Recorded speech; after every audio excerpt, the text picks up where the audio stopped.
បាទជំរាបសួរពុកម៉ែបងប្អូនទាំងអស់គ្នានៅក្នុងគម្រោងមួយនេះក្រុមការងាររបស់ខបានយើងគឺបានមកដំឡើងជាប្រភេទស្នាញ់ការពារមូសជូនអតិថិជនដែលគាត់មានទីតាំងនៅខាងបរិយាពេញហួតផឹងស្នោគម្រោង Eco Melody ហើយយើងតឡើងស្នាញ់ការពារមូសនេះគឺយើងតឡើងលក្ខណៈជាបង្អួចហើយយើងតឡើងចន្លោះចម្រងដៃជាមួយនឹង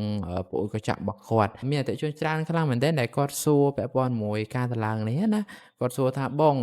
ទីតាំងរបស់ខ្ញុំមានប្អូនកញ្ចក់ហើយមានចម្រឹងដៃតែខ្ញុំអាចតឡើងស្នាញ់ខាងបងបានអត់ចម្លើយគឺ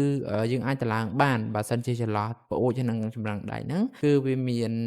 space គ្រប់គ្រាន់ដែលយើងអាចដាក់ស្នាញ់ចូលបានប៉ុន្តែបើសិនជាចន្លោះហ្នឹងអត់មាន space គ្រប់គ្រាន់ដែលអាចដាក់ចូលបានទេក៏យើងអាចតឡើងបានដែរគឺយើងអាចតឡើងនៅខាងក្នុងសាច់ផ្ទះយើងតែម្ដងគ្រាន់តែថាយើងតឡើងនៅខាងក្នុងនេះវារៀងលេចចេញមកបន្តិចប៉ុន្តែបើសិនជាយើងគិតទៅលើគុណភាពប្រសិទ្ធភាពនៅក្នុងការប្រើប្រាស់គឺប្រើបានល្អដូចគ្នាអញ្ចឹងសម្រាប់ពុកម៉ែបងប្អូនទាំងអស់គ្នាដែលមានតម្រូវការពាក់ព័ន្ធជាមួយនឹងស្នាដៃការពារមូសឬក៏ពាក់ព័ន្ធមួយបច្ចេកទេសនៅក្នុងការតឡើងពុកម៉ែបងប្អូនទាំងអស់គ្នាអាចទំនាក់ទំនងមកក្រុមការងាររបស់ខវ៉ាន់យើងបានគឺយើងនឹងប្រឹក្សាក៏ដូចជាផ្ដល់ព័ត៌មានលម្អិតបន្ថែមជូនបាទសូមអរគុណ